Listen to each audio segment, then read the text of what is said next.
Sveiki, šeit Artūrs no Ugunskurs LV. Iepriekšējā reizē testēju pinīkēja tipa briketes kā alternatīvu malkai. Tad šajā reizē ruf tipa briketes, lapu koku, skuju koku pēc sava izskata pilnībā neatgādina malku, ir saprasētas tādos kā kubiciņos un ir ļoti drūpošas. Attiecīgi, ja ir mazohistiska vēlme aktīvi kaut ko uzslaucīt, tad ruf briketes noteikti var palīdzēt. No to virsmas skaidra putekļi un skaidrs atdalās ļoti viegli un lielā apjomā. Pat vienkārši tās paņemot rokās. Tāpēc, ja vēlies patīrīt kaut ko vairāk kā tikai zemi, tad noteikti izvēlies melnu apģērbu. Kā to darīju es šajā video? Savu testu sāku ar skuju koku briketēm. Ar šķiltavu iekurt nesanāca, kas jau bija gaidāms, tomēr tāpat vajadzēja pamēģināt. Tālāk, ruf brikešu iekuršanai izmantoju čiekurs, kas, manuprāt, ar savu barkšķaino formu un degšanas ilgumu labi gāja kopā ar attiecīgajām ruf briketēm.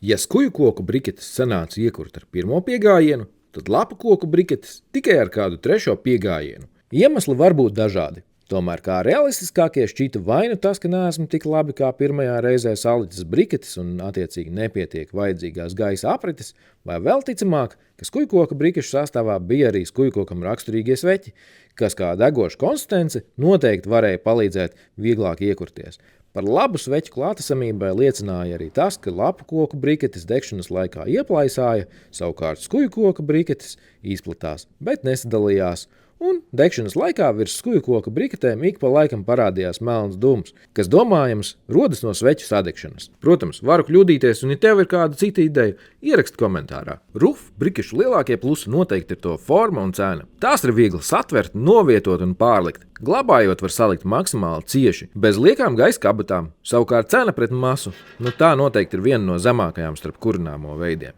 Kad pirku 10 kg iepakojums maksāja zem 3 eiro. Atšķirībā no malkas un pinīkēja briketēm, ruf briketēm varēja novērot īpaši izteiktu degošu pelnu lidošanu ārpus ugunskura.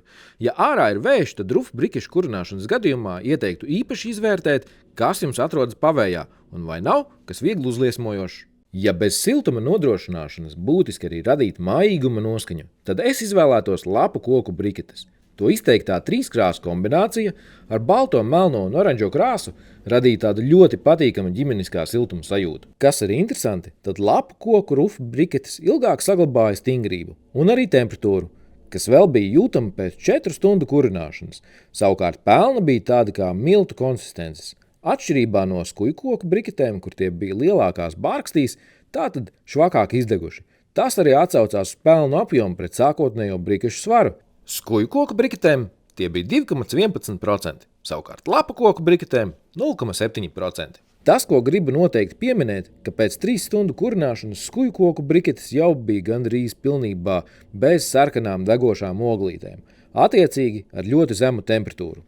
Es skuju koku briketes izvēlētos tikai uz pašu iekuršanas sākumu, vieglākai un ātrākai iekuršanai. Savukārt pārējā laikā izmantotu lapu koku ruf briketes.